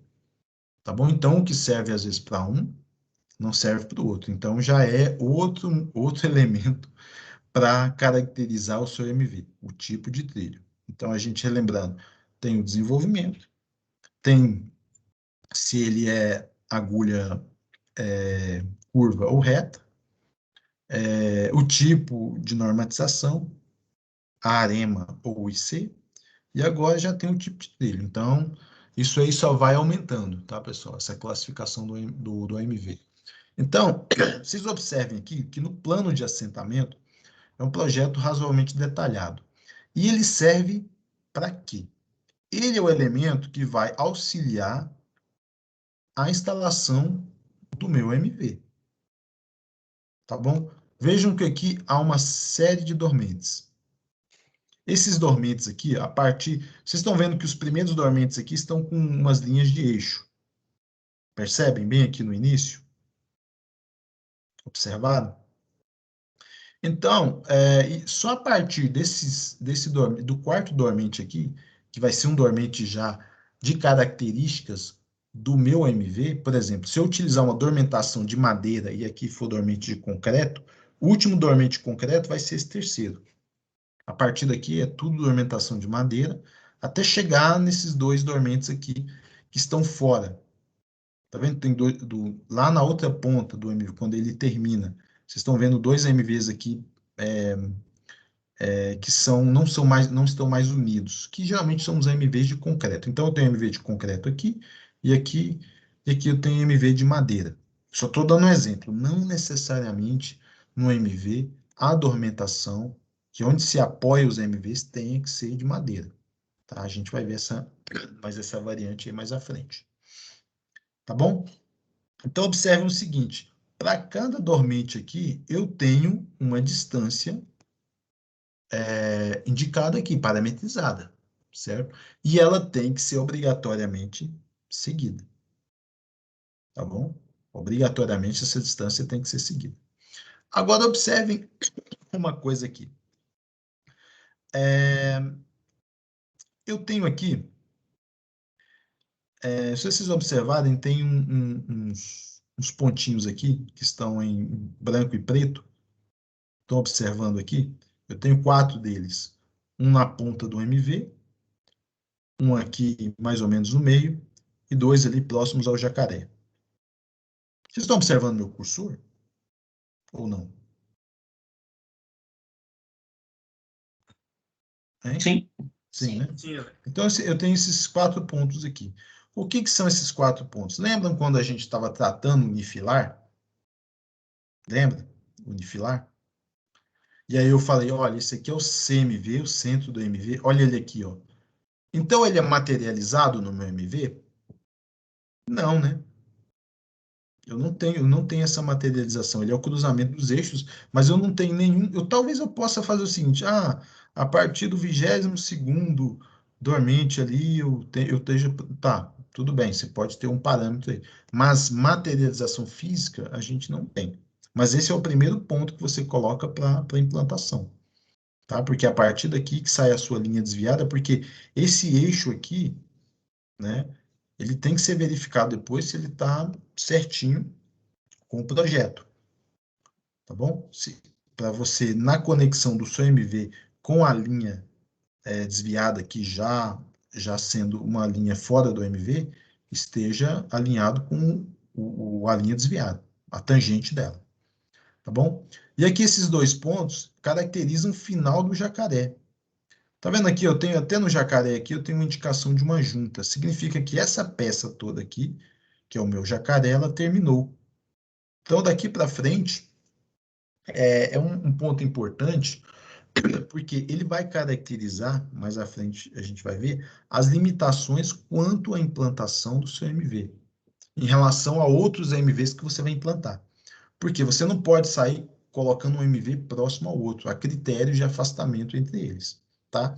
Então, esse elemento aqui é importante para você configurar a distância que ele tem que ter em relação ao outro ou em relação à agulha, tá? E aqui a própria, não é a ponta da agulha, aqui é o início do MV. A ponta da agulha, ela está caracterizada aqui, que é a ponta da agulha materializada fisicamente. Tá bom? Então, percebam o seguinte, à medida que o MV se desenvolve também, você tem uma variação nos comprimentos dos dormentes, tá? Então, quando você compra um MV, você tem, há um projeto dos dormentes acoplado a isso. Se for um dormente madeira, você tem que mandar cortar cada dormente desse, e eles têm um comprimento característico. Por exemplo, se a gente for vir aqui, 11 dormentes de 3 metros, 11 dormentes de 3,50, e assim eles vão aumentando, tá? Sucessivamente para serem distribuídos e fazerem o devido assentamento do meu MV, tá bom? E depois vai pegar esses dormentes e vão distribuir na linha conforme essa distância. E aí sim vai começar a se instalar as peças do MV, fazerem as conexões, verificarem as dimensões, tolerâncias, certo? Então, esse aqui é um projeto já, uma parte do projeto executivo de um MV, tá bom? É só esse elemento? Não. Você ainda tem que ter o detalhamento de cada placa dessa aqui, porque cada placa de conexão do trilho é diferente. Você tem que ter o detalhe construtivo e dimensões do seu jacaré, do seu contratrilho, do seu trilho de ligação, das placas de deslizamento, da agulha, né? Da barra de ligação dos trilhos, do tirante de manobra, tá? Então, é um projeto bem amplo, um projeto de um MV, tá? E para cada MV, você vai ter um projeto específico. Às vezes, mudando de fabricante, ele muda certos detalhes também. Tá bom? É isso que eu queria deixar no plano. Aqui é porque, como o plano de assentamento ele é uma figura relativamente grande, e eu acho que aqui eu até peguei um MV 1:8, se eu não me engano, que é o MV mais curto. Deixa eu fazer o seguinte, vamos dar uma olhada lá. Vou sair aqui um pouco. Vamos dar uma olhada aqui no... Vou projetar aqui o plano de assentamento para a gente dar uma olhada com mais detalhe.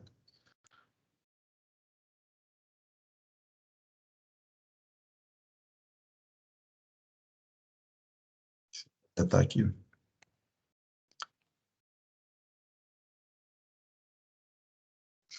Estão observando aí?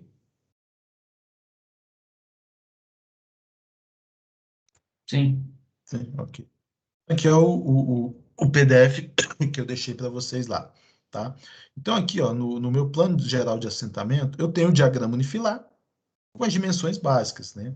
Inclusive aqui, está bem ruinzinho, tá? O pessoal, na hora de plotar, escolheu umas penas complicadas aqui. Olha só, esse AMV, pela geometria do MV sem ser unifilar, eu posso já saber o seguinte, que pelo deslocamento do centro do MV e do PIV da curva, eu já posso afirmar que esse aqui é um MV de agulha reta, tá? E ele é, tá? De agulha reta. Essa curvatura dá para a gente verificar assim no olho? Geralmente não, porque a curvatura, principalmente de um MV desse, por exemplo, para vocês terem uma ideia, a curvatura interna aqui, de um MV1 para 14, ela é 526 metros, se eu não me engano, tá? Essa curva interna aqui. Mas ele tem uma agulha reta, tá? E aqui a gente vê o que a gente chama do coice, né? Indicação da locação do coice, da ponta da agulha, né? Dos tirantes de manobra, das barras aqui, há várias barras, ó. Com uma agulha um pouco maior, essas barras bitoladoras aqui, elas têm não é só uma, você às vezes tem que ter várias para garantir que a sua agulha, né, a união dessa agulha sempre mantenha a bitola adequada. E há, inclusive, elementos de regulagem aqui nessas barras, que a manutenção sempre está verificando, porque como essas barras elas acabam indo para a ponta e ficando mais finas, elas têm uma grande suscetibilidade à deformação. Então, sempre o mestre de linha de manutenção sempre tá lá aferindo a bitola, aferindo aqui a diferença, a cava aqui, né, entre, o pessoal também chama de, isso aqui, esse canal entre o trilho e a agulha, de talão também, muito indicado, apesar do talão ser isso, essa distância aqui o pessoal também costuma chamar de talão, tá? Então sempre tem que estar aferindo os parâmetros para que o MV possa estar funcionando de forma adequada, para não prejudicar o material rodante, não prejudicar o próprio MV, né? Ou seja, deformando ou quebrando componentes, e também garantindo a segurança, né? Evitando o descarrilhamento. Tá? Por quê? No MV, pessoal, geralmente a maioria dos descarrilhamentos ocorre com frequência nesse elemento aqui, por razões óbvias. E também, às vezes, por falta de manutenção, por próprios defeitos no material rodante, por exemplo, friso muito fino pode ocasionar friso muito desgastado, pode provocar acidentes. Então, tudo tem que estar funcionando de forma muito correta. Tá bom? Então, eu deixei para vocês lá, se quiserem dar uma olhada, o plano geral de assentamento. Aqui, por exemplo, a peça do jacaré, né? Geralmente ele acaba aqui nessa junta, tá? A indicação das juntas aqui. E aqui observem que para cada dormente, para cada conjunto aqui, eu tenho um comprimento, tá? E para cada placa dessa, inclusive aqui, ó, essas placas de união dos trilhos, quando eles se aproximam, de forma que alguns se aproximam, que essas placas aqui são elementos únicos, né? Você sempre tem que saber onde é que vai encaixar cada um desses, tá bom? Ó, a gente vale como a nossa mais coisa para a gente agregar o conhecimento aí. Então, deem uma olhada, tá? Então, aquilo é um específico para MV1 para 8, um para 14. Se fosse um MV1 para 20, teria um plano de assentamento daquele, um para 10, e assim sucessivamente. Bom, vamos passar agora para a gente verificar o ideal, assim, para verificação de elementos construtivos de um MV, é você ir a campo, né? Mas isso é impossível, né? Você ir lá verificar as peças, os componentes, né? O que é cada elemento, como funciona, como opera, aí isso é completo. Mas como a gente não tem como fazer isso, a gente isso aqui são fotos do meu acervo, geralmente quando eu vou a campo, eu sempre estou registrando. Então, esse aqui é um MV utilizado lá pela Valec, MV1 para, esse aqui, se eu não me engano, 1 para 8, tá? Aqui para mim Não, tá é aparecendo MV1 um para PDF. 14. Oi, alguém falou? Tá aparecendo um PDF aqui para mim, não sei se você... Ah, sim. Oh, desculpa. Acho que eu não projetei. Esqueci de projetar aqui a apresentação, de trocar.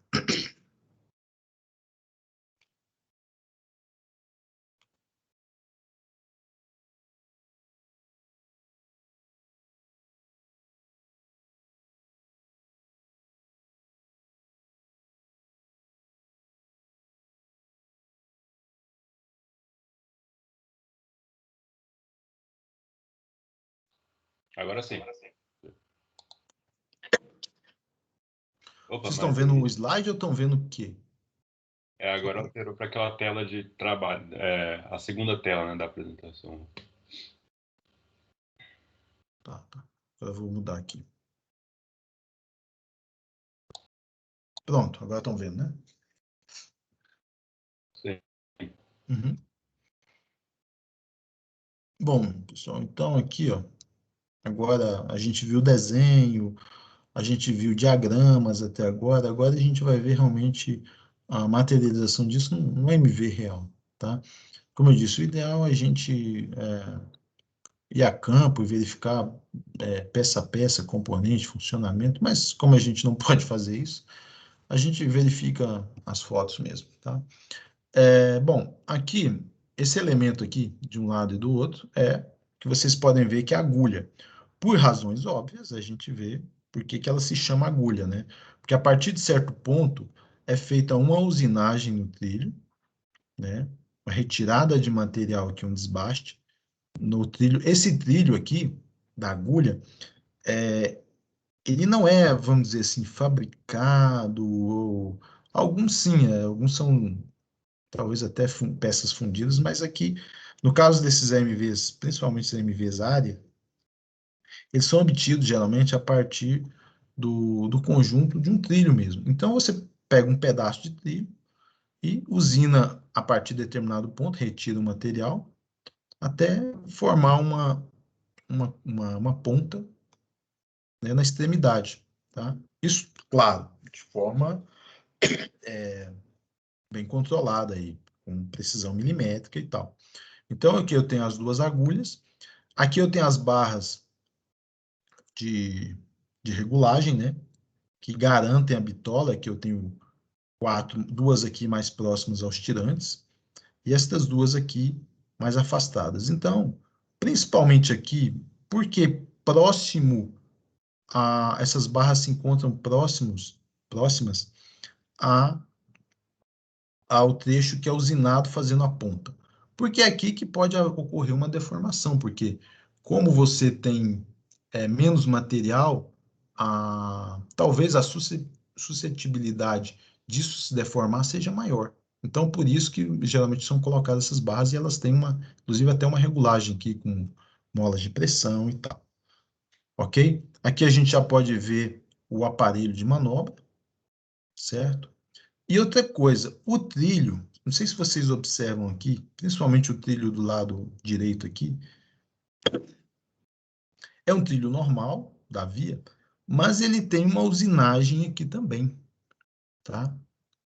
Há uma retirada de material de forma para quê?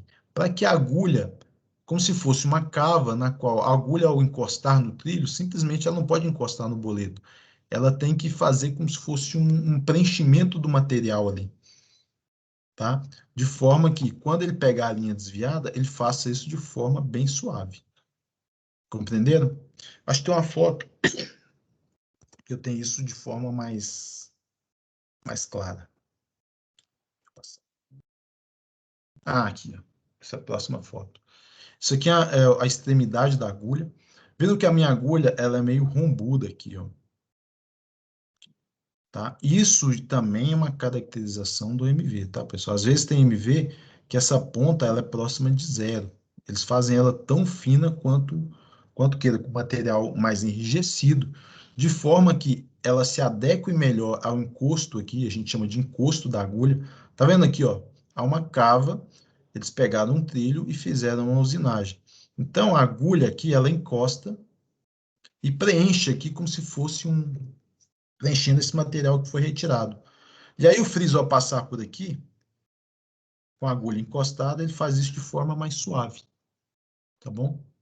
Para retirar, não permite tanto tranco e tanto choque, tá bom? E aqui o conjunto do aparelho de manobra. Aqui a gente pode ver na extremidade da foto, aqui no lado direito, uma barra aqui, ó, que vai ligar toda a barra do tirante de movimentação da agulha à minha máquina de chave, que geralmente essa aqui ela é manual, não é elétrica, pelo menos na foto que eu tirei aqui, ela é manual, tá? E essas duas barras que estão aqui embaixo, aqui entre os dormentes, são as barras dos tirantes que vão prover a movimentação da minha agulha, tá? Além também de prover a movimentação, elas vão fazer a provisão também da minha bitola, tá? Vocês podem ver que há vários parafusos aqui que geralmente o pessoal usa para fazer a regulagem. Tá bom? Bom, na próxima aqui eu tenho aquele que é o aparelho de manobra. Bem primitivo esse aqui, tá? Geralmente esse aqui o pessoal coloca de forma até... Isso aqui como estava bem no final da obra, talvez para fazer teste, isso aqui é um aparelho que, assim, bem antigo, bem primitivo, mas geralmente quando isso aqui é uma via de pátio, ele é substituído, tá? Por um que tenha ao menos um visual de saber, de verificar que algum operador de longe possa verificar em que situação que ele se encontra, se é reverso ou se é normal. Por exemplo, deixa eu fazer uma pergunta para vocês aqui. Dado que a gente já viu, imagine, vocês estão vendo a agulha encostada aqui nesse trilho, tá? No trilho aqui da direita. E aqui vocês estão vendo a indicação de verde, tá? Vocês estão olhando o aparelho de frente aqui, alinhados com a via. Então, quer dizer o seguinte, esse verde aqui vai ser a indicação de qual sentido? Dado que vocês estão vendo a agulha aqui. Normal ou reverso? Vamos lá, pergunta. Reverso. Reverso, tem certeza? Eu iria no normal. Normal ou reverso? Essa, a linha principal, ela vai estar reta, no caso. Não, a linha desviada, desculpa, ela está saindo para a direita. Isso, a linha desviada está saindo para a direita. Olha aqui ela abrindo. Mas a minha agulha está encostada aqui, ela está fechando. Olha só, a agulha fechou a linha desviada. É normal. Normal, é normal mesmo. Então, verde é normal. Né? Ao movimentar esse aparelho, essa bandeirola vai se movimentar também, né? E ele vai indicar a posição reverso. Inclusive, ele é uma setinha, tá vendo? Agora, se a linha desviada fosse para a esquerda, aí seria reverso, né? Seria isso? Se a linha desviada estivesse saindo para a esquerda. Aí você é a posição da agulha. Acho que foi isso que o Vicente imaginou. Isso que eu pensei. Se a agulha estiver encostado no trilho, se a agulha estiver encostada no trilho da linha desviada, significa que ela está em normal. Entendeu? Tá. Porque ela está bloqueando, se ela está encostada, ela já está bloqueando a travessia do seu rodeiro para a linha desviada. Certo? Então, a forma de verificar também. Se vocês forem em campo, vocês observarem a posição lá, já vai saber se está normal. Se, por exemplo, não tiver, ou mesmo até se você não souber a convenção da bandeirola que está aqui. Tá? E, além de tudo, a bandeirola aqui, ó, a que está em vermelho, ela tem uma seta. Né? Tá vendo? Ela tem um formato de seta, indicando que o meu AMV, ele está com uma via em reverso para direita. Certo? Ao movimentar essa máquina aqui, essa bandeirola, ela passa a ficar vermelha com a seta indicando para o lado direito. Conseguem visualizar isso aí? Quem não consegue? Ela tem um formato de seta, tá vendo? Ela tem um bico aqui. Então, ao movimentar, ela vai fazer indicação, com certeza, dado que eu vejo aqui que é um AMV com derivação para a direita, isso para a direita, eu, sendo um observador, me deslocando no sentido de encontro ao MV, tá? Então, prestem atenção nessa convenção. Se o MV sai para a direita ou para a esquerda, vai depender do sentido que você está se deslocando. Então, você está na linha, se deslocando, observando de encontro à ponta da agulha. Entenderam? Isso, às vezes, é sutil, mas é bem importante. Por quê? Uma das coisas que também classificam o MV é a direção da abertura dele. Se ele é à direita ou se ele é à esquerda. Você não pode simplesmente pegar e espelhar um MV. Se o seu fabricante vai falar, você quer comprar MV, tá? Ok, eu preciso algumas informações. Por exemplo, a abertura do desenvolvimento dele, informação básica. Ele é MVA ou MVU? MVA. Qual a derivação dele? Esquerda ou direita? Direita. Agulha reta ou curva? Agulha reta. E assim sucessivamente. Vai comprimento da agulha, ângulo da agulha, vários outros parâmetros. Entendeu? Se a ponta da agulha vai ser uma ponta 0 ou uma ponta 3.2. E assim vão ter vários outros parâmetros, tá, pessoal? Então, observem aqui que esse é um MV com derivação à direita, porque a linha desviada está à direita. Eu não posso pegar um MV e achar que eu posso espelhar ele e montar à esquerda. Não vai dar certo. Vai dar certo, pode ser alguma. Tá? Então, é um parâmetro básico de especificação, qual que vai ser a derivação. Tá bom? Pessoal, vamos dar uma pausa aqui, só para eu tomar uma água, que eu já estou com a garganta seca e estou ficando rouco.